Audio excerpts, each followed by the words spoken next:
এই মিলাদুন্নবী বা জশ্নে ঈদে মিলাদুন্নবী নামটা শুনলে আমাদের মুসলিম সমাজেরই একটা অংশ তারা মনে করে এটা বিদআত, এটা কোরআন হাদিসে নাই, এটা 604 হিজরিতে আবিষ্কৃত ইত্যাদি বিভিন্ন ধরনের অভিযোগ দিয়ে এই জিনিসটাকে বন্ধ রাখতে চান। আমি কোনো শত্রুতা ভাবাপন্ন হয়ে নয়, বিরোধিতার জন্যে নয়, জাস্ট আন্তরিকতার সাথে এটুকু বলবো, ভাই অনেক বিষয় রয়েছে যেগুলি আপনারা বিদআত মনে করেন, আসলে এগুলি বিদআত নয়, এগুলি সুন্নতে হাসানা, সুন্নতে মুতাওয়ারিসা বা মুস্তাহসান মুস্তাহাব। আহলুস সুন্নাহ ওয়াল জামাতের আইমাই কারাম, মুহাদ্দিসিনে কারাম তিনারা এগুলাকে অ্যাকসেপ্ট করেছেন, গ্রহণ করেছেন। যুগের পরে যুগ, শতাব্দীর পর শতাব্দী মুসলিম উম্মাহ এগুলি করে আসতেছেন। এই ধরনের বিষয়কে যারা বিদআত বলে আপনারা ট্যাগ লাগান, মানুষকে ভয় দেখান যে বিদআত হবে, আমি আপনাদেরকে আন্তরিকতার সাথে বলছি, বিদআত কাকে বলে, বিদআত কখন হয়, এই বিষয়টা আপনাকেও বুঝতে হবে, মানুষদেরকে বোঝাতে হবে। বিদআত কাকে বলে এই ব্যাপারে 5 জন ইমামের সংজ্ঞা নিয়ে আসতে হবে। বিদআত কাকে বলে, মা মা'নাল বিদআহ, বিদআত কাকে বলে, বিদআত কি, এটার মানা কি, এটার তারিফ কি, এই ব্যাপারে আপনার 5 জন ইমামের সংজ্ঞা নিয়ে আসেন এবং সেই সংজ্ঞাগুলোর আলোকে যখন বিশ্লেষণ করবেন, বিচার করবেন, দেখবেন আপনাদের যে দাবি যে এটা বিদআত, মিলাদুন্নবী বিদআত, জশ্নে জুলুস বিদআত, এই দাবিটা টিকে থাকবে না যদি ইমামদের সংজ্ঞাগুলি সামনে নিয়ে আসেন। আর যদি নিজে গায়ের জোরে বিদআত বলেন, এটা তো আর কোনো দলিল লাগে না, গায়ের জোরে তো আর ইসলাম চলে না ভাই। আমরা বিদআত এটা কাকে বলে ভালোভাবে বুঝি এবং মিলাদুন্নবী পালন করি, নাজায়েজ হিসেবে নয়, এটা সুন্নতে হাসানা হিসেবে পালন করি, মুস্তাহাব হিসেবে উদযাপন করি। এটা আমরা চট্টগ্রামের মুসলমানরাই করি, বিষয়টা এরকমও নয়। আপনারা আশ্চর্য হবেন, রাসূল করিম সাল্লাল্লাহু আলাইহি ওয়াসাল্লামের পর্দা নেওয়ার পরবর্তীতে সাহাবাই কারাম, তাবেঈদের যুগের পরে একটা সময়ে 4th বা 5ম শতাব্দীতে, হিজরি 4th বা 5ম শতাব্দী থেকেই মক্কা শরীফের মুসলমানেরা, মদিনা শরীফের মুসলমানেরা, সিরিয়া শাম দেশের মুসলমান, মিশরের মুসলমান, পুরা আরব জাহানের মুসলমানরা যত জায়গায় ইসলামের দাওয়াত পৌঁছে গেছিল ব্যাপকভাবে, ওই সব বড় বড় মুসলিম শহরগুলিতে ঈদে মিলাদুন্নবীর দিনটা ওই সময় থেকে ব্যাপকভাবে উদযাপন হয়ে আসতেছে। এটা এমন না যে চট্টগ্রামে 1900 অমুক সালে তমুক সালে আবিষ্কার হয়েছে মিলাদুন্নবী, জুলুস আবিষ্কার হয়েছে, এরকম না। আপনারা হয়তো বলতে পারেন, জিহাদি সাহেব আপনি যে দাবি করলেন হিজরি 4th 5ম শতাব্দীতে এই মিলাদুন্নবী উদযাপন হইতেছে, জশ্নে জুলুস হইতেছে, আপনার এই কথার দলিল কি? আমার কাছে দলিল তলব করতে পারেন, আমি আপনার সেই তলবের সাড়া দিতে বাধ্য। আপনি যদি দলিল চান, সেই দলিল আপনাকে জানাইতে বাধ্য, কিন্তু আপনার সাথে আমি ঝগড়ায় যাব না, মারামারিতে যাব না, কারণ আমরা আহলুস সুন্নাহ ওয়াল জামাত কারোর সাথে নিষ্প্রয়োজনে সংঘাতে লিপ্ত হই না। প্রিয় ভাই আমার, আমি আপনাদেরকে একটা দলিলের কথা বলবো। বিশেষ করে এখানে এটা ফাজিল মাদ্রাসা, ডিগ্রি মাদ্রাসা, মঞ্চে যারা আছেন, আমাদের প্রিন্সিপাল হুজুর আছেন, গদিনিসিন হুজুর কেবলা হুজুরের ছোট ভাই আছেন, আল্লাহর ওলির আওলাদ, তিনিও আছেন। আমার বাম পাশে মঞ্চে অনেক আলেম ওলামা আছেন। আপনারা জানেন, আগের যুগের ইমামদের মধ্যে কিছু ক্যাটাগরি আছে, ক্লাসিফিকেশন আছে। সব ইমাম এক সমান না, মনে রাখবেন এই কথাগুলো, সব ইমাম এক সমান না। ইমামদের মধ্যে যারা হাফেজুল হাদিস, তাদের মর্যাদা বড়। হাফেজুল হাদিস কাকে বলে? যারা ন্যূনতম 1 লক্ষ হাদিস সনদ মতন সহকারে মুখস্থ জানে এবং জরাহ তাদিলের জ্ঞান জানে, কোন হাদিসটা সহিহ হাদিস, কোন হাদিসটা জয়ীফ হাদিস, কোন হাদিসটা মওযু হাদিস, এই ব্যাপারে রায় দিতে পারে, মান ঘোষণা করতে পারে। ওই ধরনের যোগ্যতা সম্পন্ন যারা মুহাদ্দিস, তাদেরকে বলা হয় হাফিজুল হাদিস। এই তবকার যারা মুহাদ্দিস, আলেম, ইমাম, তাদের একটা রায় অন্যান্য ইমামদের চেয়ে বেশি গুরুত্ব দিতে হয়। মনে রাখবেন এই কথাগুলো। আরেকটা স্তর আছে ইমামদের মধ্যে যারা মুজতাহিদ, ওনাদের মর্যাদাও বড়। সাধারণ অন্যান্য ইমামদের চেয়ে মুজতাহিদ যারা, তাদের অবস্থানটা অনেক বড়।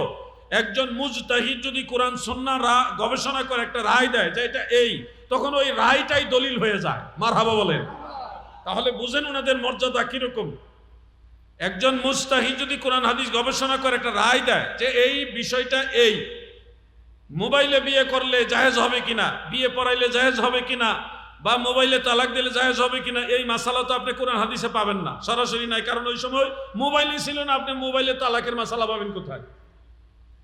ওই সময় তো মোবাইল ছিল না।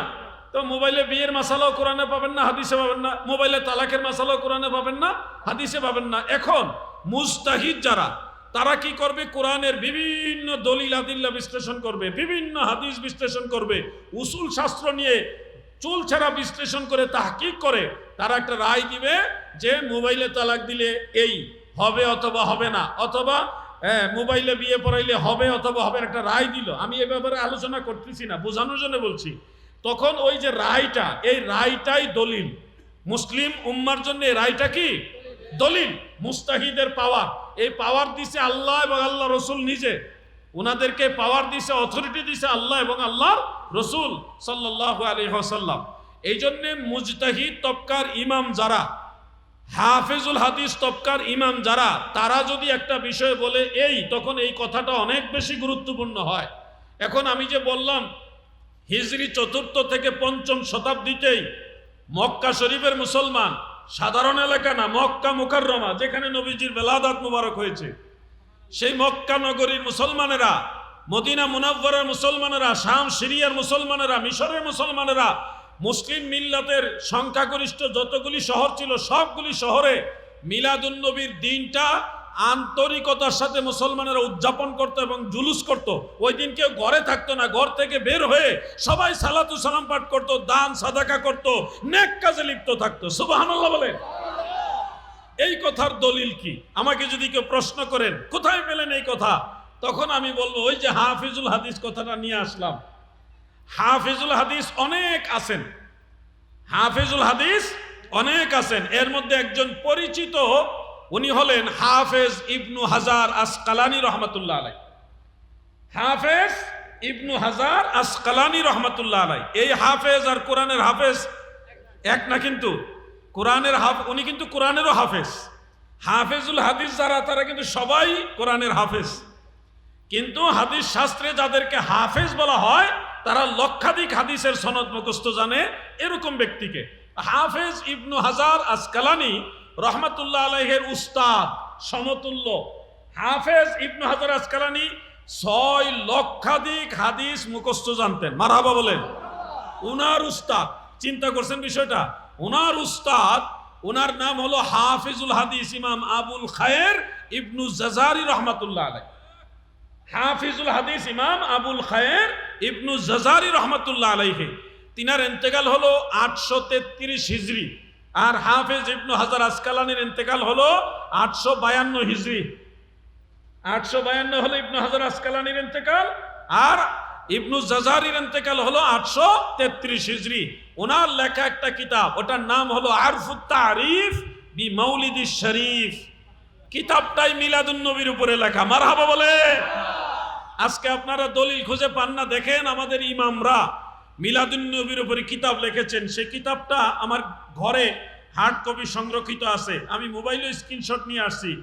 এই কারণে নিয়ে আসছি যে কোনো ভাই যদি এবারটা নিজের চোখে আইনুল ইয়াকিন হিসেবে দেখতে চান, আমি তাদেরকে দেখাইতেও পারবো। এখানে আমার মোবাইলের মধ্যে আছে, সেখানে স্পষ্ট লেখা রয়েছে ওয়াকানা মাউলিদুহু সাল্লাল্লাহু আলাইহি ওয়াসাল্লাম বিশিয়াব, মানে শিয়াবে আবু তালিবের যে এরিয়া, ওইখানে নবীজির বেলাদাত মুবারক হয়েছে। যারা হজে গেছেন মক্কা শরীফে দেখবেন সাফা মারুয়া পাহাড়ের ডান দিকে বা ওই দিকেই দেখবেন একটা ঘর আছে, লাইব্রেরি, যেটাকে মৌলুদ শরীফের ঘর বলা হয়, নবীজির বেলাদাত মুবারকের ঘর। এই এলাকাটাকেই বলা হয় শিয়াবে আবু তালিব। এখানে নবীজির বেলাদাত হয়েছিল। এটা ওয়াহুয়া মাকানুন মারুফুন মুতাওয়াতিরুন ইনদা আহলি মক্কা। মক্কাবাসীর কাছে এই জায়গাটাই হলো রসুলে পাকের বেলাদাতের জায়গা হিসেবে প্রসিদ্ধ এবং অকাট্যভাবে প্রমাণিত। সবাই এটা জানে, এই জায়গাটা আমার নবীর মিলাদের জায়গা, বেলাদাতের জায়গা। এরপরে ইমাম ইবনু জাজারি রহমাতুল্লাহ কি লিখতেছেন? তিনি লিখতেছেন ইয়াখরুজু আহলু মক্কা কুল্লা আমিন ইয়াউমাল মাউলিদ, প্রত্যেক বছর মিলাদের দিনে, ইয়াউমাল মাউলিদ মানে মিলাদের দিনে, প্রত্যেক বছরে কুল্লা আমিন, প্রত্যেক বছর মিলাদের দিনে ইয়াখরুজু আহলু মক্কা, মক্কার সব মুসলমান যার যার ঘর থেকে বের হয়ে যেত। মদিনার মুসলমানরাও বের হয়ে যেতেন, শাম সিরিয়ার মুসলমানরা যার যার ঘর থেকে নবীজির মিলাদের দিনে ঘর থেকে বের হয়ে তিনারা রাস্তায় রাস্তায় মানুষদেরকে দান সাদাকা করতেন, আল্লাহর হাবিবের নাত শরীফ বলতেন এবং নবীজির সালাতু সালাম পাঠ করতেন। যেইভাবে আমরা জুলুস করি, আমরা তো নাম দিছি এটার জুলুস, এটার মূল কাজ হলো সালাতু সালাম, নাত শরীফ, দান সাদাকা। আপনারা চট্টগ্রামে মিলাদুন নবী উপলক্ষে গরু জবাই করে বিরিয়ানি রান্না করে মানুষদেরকে খাওয়ান না? সেই সিস্টেম ওখান থেকে আসছে। আরবের মুসলমানরা নবীজির মিলাদের দিনে দান সাদাকা করত, সালাতু সালাম করত, নাত শরীফ পড়তো। কখন থেকে? ইমাম ইবনু জাজারি বলেন সেই যে দিনটা সেটা পালন করত। মনে রাখবেন, এখানে যারা মিলাদুন নবীর বিরোধিতা করে তারা বলে এটা ইয়ৌমু মৌলিদ, এটা রসুল পাকের মিলাদের দিন, এটা উদযাপন করার কোনো জায়েজ নাই। অথচ কিতাবে লেখা আছে স্পষ্ট, ওয়াইয়াহতাফিলুনা বিযালিকা আ'যামা মিন ইহতিফালিহিম বিয়াউমিল ঈদ। ঈদের দিনের চেয়ে আরো বড় শানদার হিসেবে, ঈদের দিনের চেয়ে ঈদুল ফিতর, ঈদুল আযহা যেইভাবে মুসলমানরা পালন করে, ওই ঈদের দিনের চেয়ে আরো বেশি আযাম মানে আরো বেশি শানদার জাঁকজমকের সাথে মুসলমানেরা নবীর মিলাদের দিনকে ইহতিফাল করতেন, উদযাপন করতেন। সুবহানাল্লাহ বলেন। আমি আবারও বলছি, বিরোধিতার জন্য বলছি না, আমরা কথা বলি, আমাদের কথা নোট করেন, কিতাব খোলেন, কিতাবে যদি থাকে তাহলে আপনি আমি এক, ঝগড়া করার দরকার নাই। কিতাবে না থাকলে আপনার দলে আমি চলে যাব, কোনো অসুবিধা নাই। কিন্তু মনে রাখবেন, আহলুস সুন্নাহ ওয়াল জামাতের আইম্মায়ে কেরাম যেই পথে ছিল আমরা ওই পথেই চলতে হবে। এই পথ বাদ দিয়ে যারা নতুন পথে চলে এরা কখনো জান্নাতি দলের মধ্যে থাকতে পারে। এই কথাটা কি শুধু ইবনু জাজারি উনি একাই লিখছে? না, উনি একা লিখে নাই, আরো অনেক ইমামরা লিখছে। আমি আরেকজনের নাম বলি, শুনলে আপনারা খুশি হবেন। উনি হলো হাফিজুল হাদিস ইমাম আবুল খায়ের ইবনু জাওজি, আবুল ফারাজ ইবনু জাওজি রাহমাতুল্লাহ আলাইহি। ইবনু জাওজি হিসেবে উনি প্রসিদ্ধ, উনিও হাফিজুল হাদিস। উনি আরো আগের, ইবনু জাজারিরও আগের, ইবনু হাজার আসকালানিরও আগের। কত আগের? উনি ইন্তেকাল করেছে 597 হিজরি, ইবনু হাজার আসকালানি ইন্তেকাল করেছে 852 হিজরি, 852 হিজরি। আর ইবনু জাজারি ইন্তেকাল করেছে 833 হিজরি। ভুলে গেছেন নাকি ওয়াজ? মনে রাখতে হবে কিছু জিনিস। 833 হিজরি।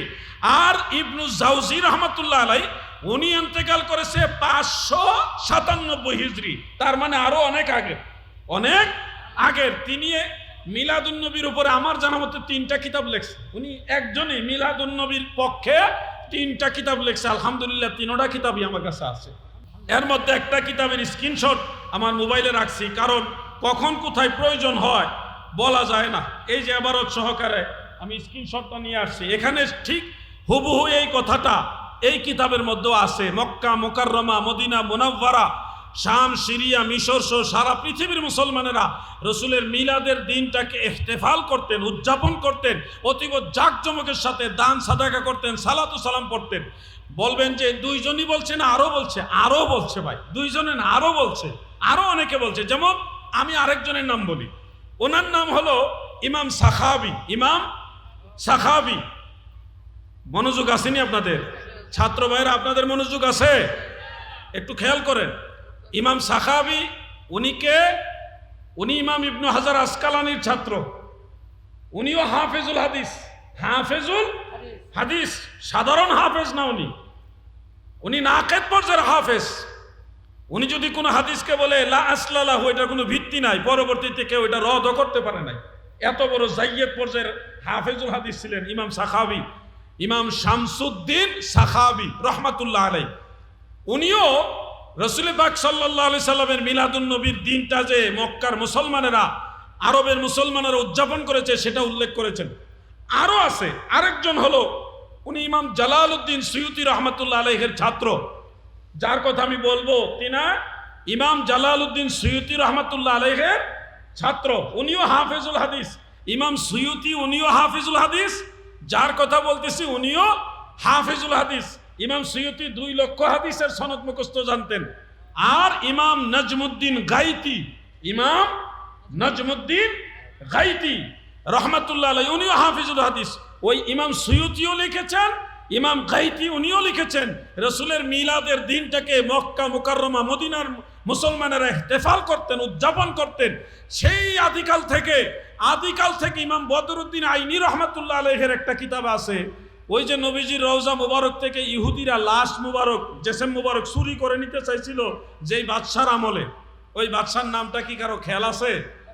বাদশাহ, আপনারা বলে দিলে তো হবে না হুজুর, আমি ওনাদের ব্রেইনটাকে একটু নাড়াচাড়া দিতে চাই। ধর্মচর্চা আপনাদের মধ্যে হোক, ছাত্রদের ভিতরে আসুক, মুরব্বীদের ভিতরে ওই জিনিসগুলো, পুরাতন জিনিসগুলি নাড়াচাড়া দিয়ে ব্রেইনে আসুক, ওইটা চাই। বাদশাহ, এই যে বড় বড় ইমামরা, তিনারা রসুল পাকের ইহতিফালের মিলাদের কথা উল্লেখ করেছেন। আমি যেটা বলছিলাম যে ইহুদিরা রসুল পাক সাল্লাল্লাহু আলাইহি সাল্লামের জেসেম মুবারক, রওজা মুবারক থেকে সুরঙ্গ করে করে চুরি করে নিতে চেয়েছিল। ওই সময়টা যে বাদশার সময় ছিল, ওই বাদশার নাম বাদশাহ নুরউদ্দিন জঙ্গি রহমাতুল্লাহ আলাইহি। বাদশাহ নুরউদ্দিন জঙ্গি রহমাতুল্লাহ আলাইহির যুগে ইহুদিরা নবীজিকে চুরি করে নিয়ে যেতে চাইছিল সুরঙ্গ করে। নবীজি 3 দিন ওনাকে স্বপ্নে দেখাইছে, এই নুরউদ্দিন, এই লোকগুলো আমাকে নিয়ে যেতে চাচ্ছে, তুমি তাদেরকে ধরো। 3য়বারের মাথায় ধরছে। এরা তাহাজ্জুদ নামাজ পড়ছে প্রথম কাতারে দাঁড়াইয়া, 5 ওয়াক্ত নামাজ পড়ছে তাকবীর উলার সাথে, ইমাম সাহেবের সাথে। বুঝছেন কত বড় মারাত্মক মুসল্লি, কিন্তু মূলত ইহুদি। মূলত কি ইহুদি। 5 ওয়াক্ত নামাজ জামাতের সাথে পড়ছে, তাও প্রথম কাতারে দাঁড়াইয়া, তাকবীর উলার সাথে। তাহাজ্জুদ নামাজে পড়ছে প্রথম কাতারে দাঁড়াইয়া। এই যে লেবাসদারি শয়তান আগেও ছিল। আগে ইহুদিরা লম্বা দাড়ি রাখছে, টুপি পরছে, পাগড়ি পরছে, জুব্বা আবাকাবা লাগাইয়া। তাহাজ্জুদ নামাজ, 5 ওয়াক্ত নামাজ সব তসবিহ তকবীর টপ্পর সব ঠিক ছিল, কিন্তু ভিতরে নবীর দুশমন। এদের বংশধর কিন্তু এখনো আছে। এদের দেখলে আপনি কল্পনাই করবেন না যে এদের ভিতরে ইমানে ঝামেলা। আপনি মনে করবেন আমি তো ওইভাবে আমল করতে পারি না, আমার সাথে তারা ভালো মুসলমান, কিন্তু এরা ভিতরে ইমান নাই, ভিতরে সব শেষ, বাইরে ফিটফাট, ভিতরে সদরগা।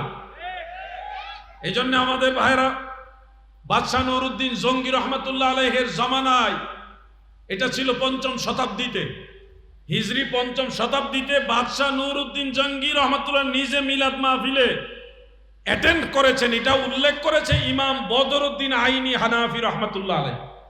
ইমাম বদরুদ্দিন আইনি রহমাতুল্লাহ আলাইহি উল্লেখ করেছেন এই যে বাদশাহ নুরউদ্দিন জঙ্গি ওই সময়ে 5ম শতাব্দীতে রসুলের মিলাদে অ্যাটেন্ড করে, অংশগ্রহণ করেছে। অন্যান্য মুসলমানরা অংশগ্রহণ করেছে। তার মানে বোঝা যাচ্ছে ঈদে মিলাদুন্নবী এটা কোনো সাধারণ বিষয় না, হঠাৎ করে আবিষ্কার করা জিনিস না। এই 1400 বছরের ইতিহাসে প্রাচীন আমল থেকে মুসলমানেরা এই আমল করে আসছে। এখন আপনারা বলবেন সাহাবীরা করছেনি। আপনাদের প্রশ্ন হতে পারে ঈদে মিলাদুন্নবী সাহাবীরা করছে কিনা। আমাদের পক্ষ থেকে উত্তর হবে, সাহাবীরা যদি সরাসরি উরফান আমরা যেভাবে মিলাদুন্নবী উদযাপন করি এইভাবেই ঈদে মিলাদুন্নবী উদযাপন করত, তাহলে এটা কি মুস্তাহাব থাকতো না সুন্নত হইতো? বুঝেননি আপনারা? সুন্নত হয়ে যেত। সাহাবায়ে কেরাম যদি ঈদে মিলাদুন্নবী এইভাবে করতেন তাহলে তো এটার মুস্তাহাব হইতো না, এটা হয়ে যেত কি সুন্নত।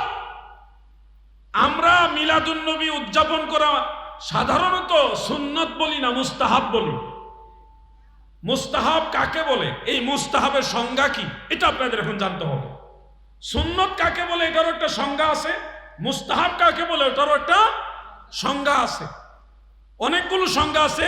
ইম্পর্টেন্ট একটা সংজ্ঞা হলো, আপনারা ফতোয়ায়ে শামি এবং নুরুল আনোয়ারের মধ্যে আংশিক আছে, ফতোয়ায়ে শামি এবং বাহরুর রায়কের মধ্যে বিস্তর আলোচনা করা হয়েছে যে মা আহাব্বান নবী সাল্লাল্লাহু আলাইহি ওয়াসাল্লাম।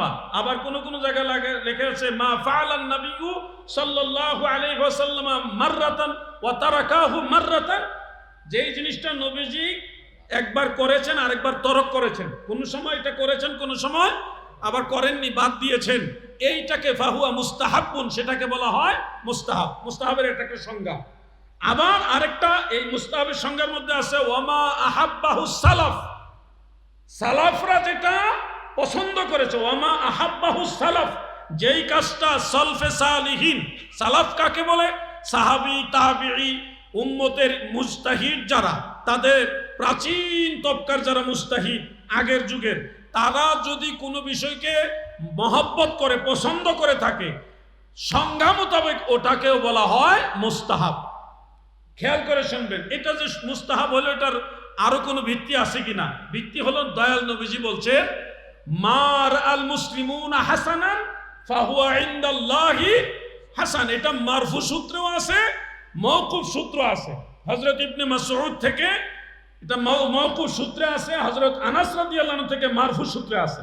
ইমাম মুল্লা আলী কারি রাহমাতুল্লাহ আলাইহি আসরারুল মারফুআর মধ্যে বলেছে হাদিসটা মরফু। এটা কি মরফু হাদিস। মার আল মুসলিমুনা হাসানান ফাহুয়া ইনদাল্লাহি হাসান। মুসলমানরা যদি বলে এই কাজটা সুন্দর, উত্তম, এই কাজটা আল্লাহর কাছে উত্তম হিসেবে গণ্য হয়ে যায়। এই অথরিটি কিন্তু আল্লাহর নবী দিয়ে গেছেন। মুসলমান বলতে সাধারণ আমরা না, মুসলমানদের মধ্যে যারা ইমাম, মুজতাহিদ, হাফিজুল হাদিস, ওই ধরনের মুসলিম যারা, তারা যদি কোনো বিষয়কে বলে এটা ভালো কাজ, তখন আল্লাহর রসুলের অথরিটি দ্বারা এটা ভালো কাজ হিসেবে গণ্য হয়ে যায়। এরপরে আরেকটা দলিল নিতে পারে, এটা আবু দাউদ শরীফে আছে, নাসাই শরীফে আছে, আরো বহু কিতাবে আছে, প্রসিদ্ধ হাদিস। হযরতে মুআজ ইবনে জাবাল রাদিয়াল্লাহু আনহু তিনি রিওয়ায়াত করেছেন, অন্যান্য সাহাবীদের থেকেও আছে। আমার লেখা ঈদে মিলাদুন নবী সাল্লাল্লাহু আলাইহি সাল্লাম ও কিয়াম, ওই বইয়ের মধ্যে আমি সবগুলো হাদিস ধারাবাহিক উল্লেখ করেছি সনদ সহকারে। সেখানে উল্লেখ, নবীজি হযরত মুআজ রাদিয়াল্লাহু আনহুকে বললেন, মুআজ তুমি কিভাবে বিচার কার্য পরিচালনা করবে? তিনি বললেন, আমি আল্লাহর কিতাব দ্বারা বিচার করব, কোরআন শরীফ দ্বারা বিচার করব। নবীজি বললেন, ফাইন লাম তাজিদ ফি কিতাবিল্লাহ, যদি তুমি আল্লাহর কিতাবে, কোরআনের মধ্যে এটার ফয়সালা খুঁজে না পাও, কি করবা? তখন হযরতে মুআজ রাদিয়াল্লাহু আনহু বললেন, আমি আল্লাহর হাবিবের সুন্নাহ দ্বারা, হাদিস দ্বারা এটা ফয়সালা দিব। দয়াল নবীজি বললেন, তুমি যদি কোরআন এবং হাদিস দুইটার কোথাও এটার কোনো সুস্পষ্ট সমাধান খুঁজে না পাও, তখন কি করবা? তখন মুআজ ইবনে জাবাল বললেন, ইয়া রাসূলুল্লাহ, আমি থেমে থাকবো না, আমি ইজতিহাদ করব, আমি গবেষণা করব কোরআন হাদিসের জ্ঞান অনুযায়ী। এই আলোকে আল্লাহর হাবিব সাহাবীদেরকে বললেন, ফাকদি বিমা কাদা বিহি সালিহুন, ফাকদি বিমা কাদা বিহি সালিহুন। সালিহিনরা যদি যেইভাবে কোনো বিষয় বিচার করে, রায় দেয়, ফয়সালা করে, তোমরা ওইভাবে ফয়সালা গ্রহণ করো, ওইভাবে ফয়সালা করো। এটা নবীর আদেশ, তোমরা ওইভাবে বিচার করো যেইভাবে বিচার করেছে সালিহিনরা। তার মানে সালিহিনদের অনুসরণ করা, এটাও কিন্তু নবীজির পক্ষ থেকে পাওয়ার দেওয়া। সালিহিনদের অনুসরণ কোরআন হাদিসের বাইরে না, সালিহিনদের অনুসরণ করা কোরআন হাদিসেরই অনুসরণ করা। কোরআনের ভিতরেও সালিহিনদের অনুসরণের কথা আছে। যেমন ইয়া আইয়ুহাল্লাযীনা আমানু আতিউল্লাহ ওয়া আতিউর রাসূল ওয়া উলিল আমরি মিনকুম। ইমানদার বান্দা বান্দিরা গো, তোমরা আল্লাহর আনুগত্য করো, রসুলের আনুগত্য করো, এবং উলিল আমরি মিনকুম, তোমাদের মধ্য হতে যারা আদেশদাতা তাদের আনুগত্য করো। কে বলতে সেটা? সবাই বুঝছেন তো বিষয়টা? তোমাদের মধ্য হতে যারা আদেশ দেওয়ার অথরিটি আছে, পাওয়ার আছে, ধর্মীয় বিষয়ে আদেশ করার, উলিল আমর, আদেশ দেওয়ার মতো অথরিটি যাদের আছে, তাদের আনুগত্য করো। কে বলতেছে? আল্লাহ বলতেছেন। এরা কারা? আরো পরিষ্কার করেছেন আল্লাহর নবী রাসূল করিম সাল্লাল্লাহু আলাইহি ওয়াসাল্লাম এবং সাহাবায়ে কেরাম, বিশেষ করে রাইসুল মুফাসসিরিন হযরত আব্দুল্লাহ ইবনে আব্বাস রাদিয়াল্লাহু আনহুমা এবং হযরতে জাবের ইবনে আব্দুল্লাহ রাদিয়াল্লাহু আনহুমা। এই আনহুমা বলার কারণ আছে, এটা ওই যে হযরত আব্দুল্লাহ তিনি একজন সাহাবী, আব্বাস আরেকজন সাহাবী, দুইজন, এই জন্য আনহুমা বললাম। কারণ বুঝতেই তো পারছেন, যারা বুঝে তারা বেজাল করে না, বেজাল করে যারা বুঝে না তারা। মনে রাখবেন ভাই আমার, হযরত জাবের তিনিও সাহাবী, আব্দুল্লাহ তিনিও সাহাবী, এই জন্য দুইজন, এই জন্য রাদিয়াল্লাহু আনহুমা। আবার আনহু বললেও হবে, অসুবিধা নাই। শুনেন, এই দুইজন সাহাবী বলেছে উলিল আমর হলো যারা উলামা এবং ফুকাহা, তারা হলো সেই উলিল আমর, সাধারণ মুসলমানরা না। উম্মতের মধ্যে যারা ফকিহ মানে মুজতাহিদ, উলামা মানে মুহাদ্দিস, বড় বড় ইমাম, তাদের ফায়সালা তোমরা অনুসরণ করো, এই আদেশ দিয়েছেন আল্লাহ। অতএব ইমামরা যদি বলে মিলাদুন নবী মুস্তাহাব, মুস্তাহিদরা যদি বলে মিলাদুন নবী মুস্তাহাব, এই ফায়সালা মেনে নেওয়া হাকিকতে কোরআন মানা। ইমামরা যদি গবেষণা করে আমাদের বলে জশ্নে জুলুস জায়েজ আছে, মিলাদুন নবী জায়েজ আছে, এটা মুস্তাহাব, এটা অনুসরণ করা হাকিকতে আল্লাহর রসুলের অনুসরণ করা। কারণ তাদেরকে এই অথরিটি, এই পাওয়ার দিয়েছে আল্লাহ এবং আল্লাহর রসুল। মনে রাখবেন, অনেকে মনে করে হ্যাঁ ইমামরা বললে কি হবে নি, কোরআন হাদিসে আসেনি। আরে বুকা, কোরআন হাদিসে কি সব থাকবো নি? চেয়ারে বসে নামাজ পড়া জায়েজ না না জায়েজ, এটা কি কোরআনে আছে? হাদিসে আসেনি। হাদিসে তো অন্যটা আছে। এখন জায়েজ হবে কোন দলিলের ভিত্তিতে? কোরআনে তো নাই, হাদিসও তো স্পষ্ট নাই। চেয়ারে বসে নামাজ পড়লে কেউ যদি অসুস্থতার কারণে চেয়ারে বসে নামাজ পড়ে, ডাক্তারে বলছে আপনি বারবার উঠা বসা করবেন না, আপনার এই প্রবলেম ওই প্রবলেম, বেচারা মাজুরি হালতের মধ্যে পড়ে গেছে। কি হালত? মাজুরি হালতের মধ্যে পড়ে গেছে। এখন উনি যে চেয়ারে বসে নামাজটা বললে হবে, এটা কোরআনেও তো স্পষ্ট নাই, হাদিসেও তো স্পষ্ট নাই।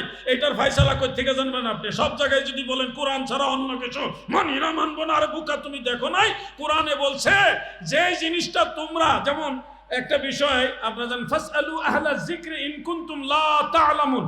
এক লোকে বলতেছে আপনারা তো দাবি করেন কোরআনের ভিতরে সব সমস্যার সমাধান আছে, আমি কাঁচামরিচ কিনবো আজকে কয় টাকা দাম, এটা কোরআন শরীফের কোন জায়গায় আছে? 1 কেজি কাঁচামরিচের দাম কোরআন শরীফে কত টাকা উল্লেখ করা আছে আজকে, এটা আমাকে বলেন। উনি বললে এটাও কোরআনে আছে। কিভাবে আছে? তো একটু দাঁড়ান, আমি আইতাছি। আমি আসতেছি বলে উনি চলে গেছে কাঁচামরিচের বাজারে। গিয়া কাঁচামরিচ বিক্রেতার কাছে জিজ্ঞাসা করছে, ভাই আজকে কাঁচামরিচ 1 কেজি কত? কত টাকা? ধরেন 100 টাকা, বোঝানোর জন্য বলতেছে। ওই বেচারা আয়সা বলতেছে আল্লাহর কোরআন অনুযায়ী আজকের দিনে কাঁচামরিচের দাম 100 টাকা কেজি। কইটা আবার কেমন কথা বলেন? কোরআন শরীফের কোন জায়গায় আছে? কোন জায়গায় আছে আজকের দিনে কাঁচামরিচের দাম 100 টাকা? আয়াত দেখান, দলিল দেখান। উনি বলল কোরআন শরীফে আল্লাহ বলছে ফাসআলু আহলা যিকরি ইন কুনতুম লা তা'লামুন। যে কোনো বিষয় তোমরা যদি না জানো, যে জানে তারে জিজ্ঞাসা করে তারপর এটা মানো। তো আল্লাহ তো বলছে এই ব্যাপারে জিজ্ঞাসা করতে হবে আহলে জিকির, যারা যারা জানেওয়ালা তাদেরকে। কাঁচামরিচের দাম সম্পর্কে যে জানে তাকে জিজ্ঞাসা করে আমি আপনারা জানাইছি, এটা কোরআন অনুযায়ী ঠিক। কথা বুঝতে পারছেন না আপনারা? এখন হুবহু যদি আপনি খুঁজেন তাহলে চেয়ারে বসে নামাজ পড়া এটা জায়েজ। কোরআনের আয়াত স্পষ্ট পাবেন না, হাদিসেও পাবেন না। কোরআন হাদিস গবেষণা করে ইমাম যারা, মুজতাহিদ যারা, হাফিজুল হাদিস যারা, পূর্বশ্বরী আউলিয়ায়ে কেরাম যারা, সালিহিন যারা, তিনারা বলবে যে এই কারণে, এই প্রবলেমের কারণে, এই মাজুরি হালতের কারণে আপনি চেয়ারে বসে নামাজ পড়তে পারবেন, জায়েজ আছে। ওনার ওই কথাটাই তখন দলিল, কারণ ওনাকে রায় দেওয়ার পাওয়ার দিছে আল্লাহ, আর উনি নিজে বানায়া রায় দেন নাই। ওনার কাছে কোরআন হাদিসের যে জ্ঞান আছে, ওই জ্ঞান অনুযায়ী বিশ্লেষণ করে তারপর উনি রায় দিছে। এই জন্য এটা কোরআন হাদিসের বাইরে হিসেবে গণ্য হবে না, কোরআন হাদিসের ভিতরে হিসেবে গণ্য হবে। প্রিয় ভাই আমার, যুবক ভাইরা আমার, ঈদে মিলাদুন নবী সাল্লাল্লাহু আলাইহি ওয়াসাল্লাম সম্পর্কে আমার জানা মতে 140 জনের বেশি ইমাম, মুজতাহিদ, হাফিজুল হাদিস মিলাদুন নবীর পক্ষে কিতাব লিখে গেছে। 140 জনের উপরে ইমাম, যাদের অনেকেই হাফিজুল হাদিস এবং মুজাদ্দিদ, মুস্তাহিদ, যাদেরকে যারা মিলাদুন নবী মানেন না তারাও মানে। আমাদের সাথে বলে হ্যাঁ বিদআত, আমাদের আকাবিররা এটা বিদআত বলেছে, তারাও মানে। যেই ইমামরা মিলাদুন নবীর পক্ষে কিতাব লিখে গেছে ওই ইমামদেরকে তারাও মানে। শুধু জানে না, জানলে দেখবেন ব্রেইন ঠান্ডা হয়ে গেছে। আপনাদেরকে একটা মাসআলা বলা হয়, জন্মদিন পালন করা জায়েজ নাই, ইসলাম ধর্মে জন্মদিন পালন করা হারাম, এটা খ্রিস্টানদের কালচার, বলা হয় কিনা? কিন্তু আসলে কি জন্মদিন পালন করা না জায়েজ? আমাদের মেজরিটি মুসলমানদের ভিতরে এটা ঢুকাই দিছে, ইসলাম ধর্মে বা মুসলমানদের মধ্যে জন্মদিন পালন করা জায়েজ নাই, এটা কিন্তু আমাদের ভিতরে ঢুকাই দিছে। আজকে আপনাদেরকে আমি বলে যাচ্ছি, জন্মদিন পালন করা বিদআত নয়, এটা সুন্নত। মানে সুন্নতে সাহাবা, সুন্নতে সাহাবা, সহিহ হাদিসের মধ্যে আছে জন্মদিন পালনের কথা। আমি পরিষ্কার করে কথাগুলো বলে দিচ্ছি। গত 1-1.5 বছর আগে চট্টগ্রামে সাগর পাড়ে কর্ণফুলী থানার অপোজিটে একটা মাহফিলে আমি এই মাসালাটা বলেছিলাম। বলার পরে সারা বাংলাদেশে কওমি আলেমদের মধ্যে, আলিয়ার আলেমদের মধ্যে একটা নাড়াচাড়া পড়ে গেছে। এই জিহাদি সাহেব কি কইল রে? সারা জীবন শুনলাম মিলাদ, জন্মদিন পালন করে এগুলো জায়েজ নাই, উনি কয় সুন্নত, এটা কেমন কথা? বিভিন্ন জনে ভিডিও বানানো শুরু করছে আমার বিরুদ্ধে। এই জিহাদি সাহেব কি করছে এটা? আমাকে সাতক্ষীরা থেকে একজন আলেম, উনি কওমি আলেম কিন্তু আমাদের সুন্নিদেরকে মানেন, সমর্থন করেন, অনেক ভালো আলেম। তিনি ফোন দিয়ে বলছে, জিহাদি ভাই আপনাকে তো একজন মুহাক্কিক আলেম হিসেবে জানি, সারা জীবন আমরা আমাদের উস্তাদদের কাছ থেকে শুনছি, আবার আমরাও বলি জন্মদিন পালন করা ইসলাম ধর্মে জায়েজ নাই। আপনি বললেন এটা সুন্নত, মুস্তাহাবও কইলেন না, ডাইরেক্ট সুন্নত কইলেন, ঘটনাটা কি? আমি তখন বললাম, ভাইজান এটা সহিহ হাদিসে আছে, সাহাবায়ে কেরাম জন্মদিন পালন করছে, মানে সন্তানের জন্ম উপলক্ষ করে ওনারা ওই দিনটা স্মরণ করার জন্য দোয়ার মাহফিল করছে এবং ইতাআমুত আম, মানুষদেরকে খাবারের অনুষ্ঠান করছে, একটা আনুষ্ঠানিকতার মাধ্যমে জন্মদিনটাকে ওনারা উদযাপন করছে।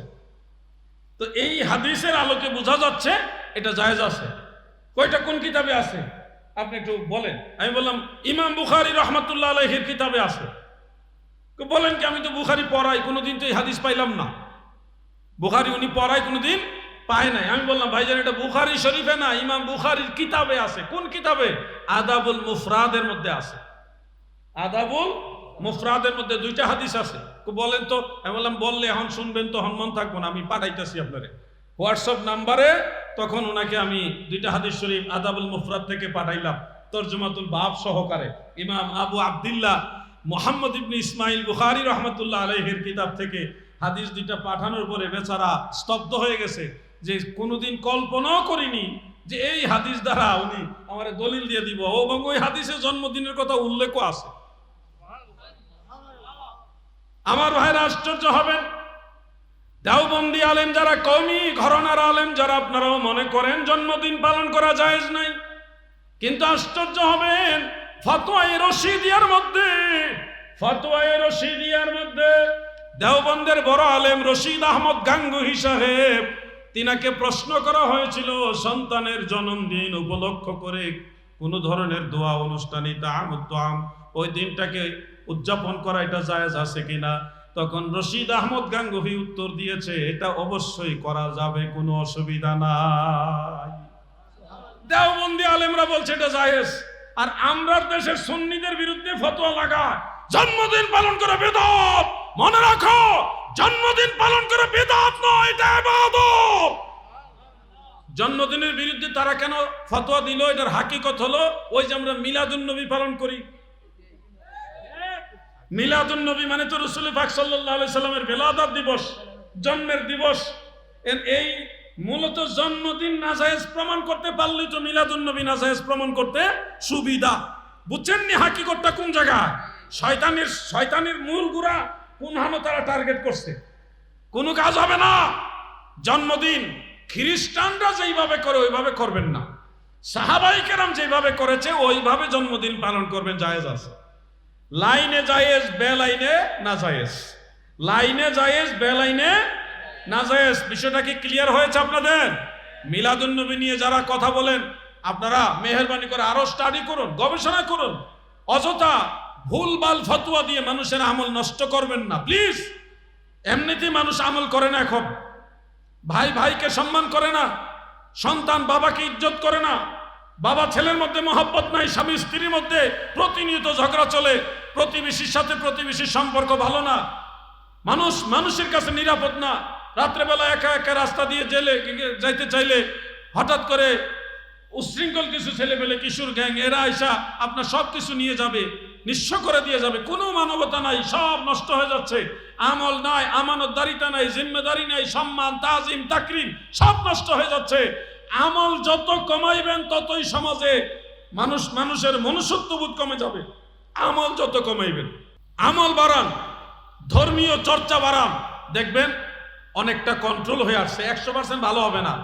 আপনি নামাজে দাঁড়াইছেন, নামাজের শুরুতে জুতা সুর অবশ্যই থাকবে। তো তুলনামূলকভাবে যদি এবাদতে আপনারা মশগুল হন, মানুষদেরকে সেটা বুঝাইতে চেষ্টা করেন, সক্ষম হন, তুলনামূলকভাবে অপরাধ কর্মগুলি কমে যাবে।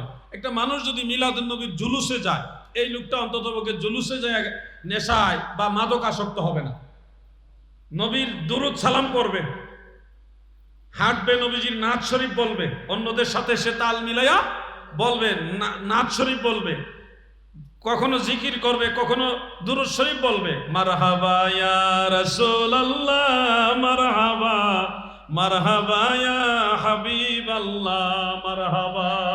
এই কথাটাও যদি সে বলতে চায়, সে কি এই বলার আগে বা বলার এই উপলক্ষকে কেন্দ্র করে সে কখনো মাদকাসক্ত হবে? কোনো পাপ কাজে জড়াবে? বলবে আমি নবী মিলাদের অনুষ্ঠানে আসছি, এই সময় এই কাজটা করা ঠিক হবে না। একটা তাসির আসবে তার ভিতরে, একটা আলাদা একটা তাসির আসবে, অদৃশ্য একটা শক্তি তাকে বাধা দিবে, তুমি এটা করো না, এটা তোমার সাথে যায় না, তুমি রসুলের মিলাদে বের হয়েছো। আমি বলছি না যে মিলাদুন নবী গেলেই ফেরেশতা হয়ে যায়, এর মধ্যে দুষ্ট ছেলেরা যায়, যারা সারা বছর দুষ্টামি করে মিলাদের মাহফিলও তারা বক্স নিয়ে দুষ্টামি করতে যায়। এগুলি আস্তে আস্তে কন্ট্রোল হবে। সত্যিকারের জিনিসটা যদি আমরা বুঝাইতে সক্ষম হয়, আমাদের তরুণ প্রজন্ম, আমাদের যুব সমাজ, তরুণ সমাজ, তারা আস্তে আস্তে আদর্শবান একটা সমাজের দিকে পৌঁছবে। আশাবাদী, আল্লাহ তাদের কবুল করুক, আমিন বলেন।